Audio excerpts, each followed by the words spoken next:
Welcome once again to Political Empire, your daily source of inland political news and analysis. I'm Jeff Horseman with the Press Enterprise MP.com.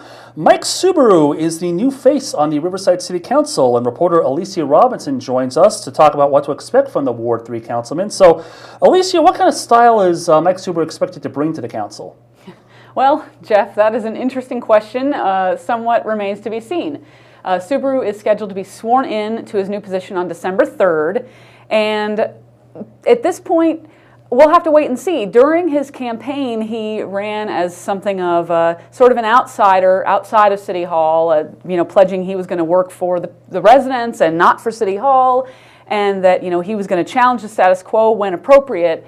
And some of the people at his election night celebration included people who have been frequent critics of the city, people who have unsuccessfully run for city offices as kind of dissident candidates. But when I asked him about that post-election, he said, well, everybody was welcome at my celebration, and my job as a councilman is really to listen to everybody, whether they agree with the city or not. So I think he's kind of playing it down the middle right now that he's won office. He doesn't want to box himself into a corner. And I think it's common for new council members to kind of wait and see what the climate is at City Hall before they start trying to make any sort of dramatic declarations or decisions.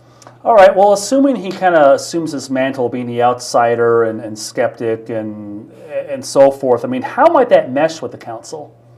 Well, that is also what remains to be seen. I think currently on the council, they have a number of unanimous votes on a variety of issues, but when there is controversy, a lot of times the split ends up being, Councilman Paul Davis in Ward 4 sometimes is the only person voting against certain things, or sometimes he and Ward 2 Councilman Andy Melendrez, and maybe a third person.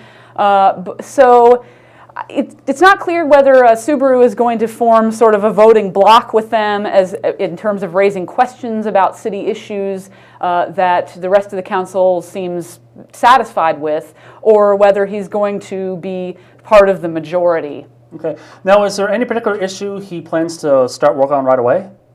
He mentioned a couple of things when I spoke to him post-election. One thing he said is that he heard during the campaign from business people is that the Riverside is not very business friendly. There are too much red tape, too many permits you have to get, it takes too long, that sort of thing. So he said he's going to start taking a look at that and trying to see how he can make it easier for the businesses that are here to do business and also to bring other businesses to the city.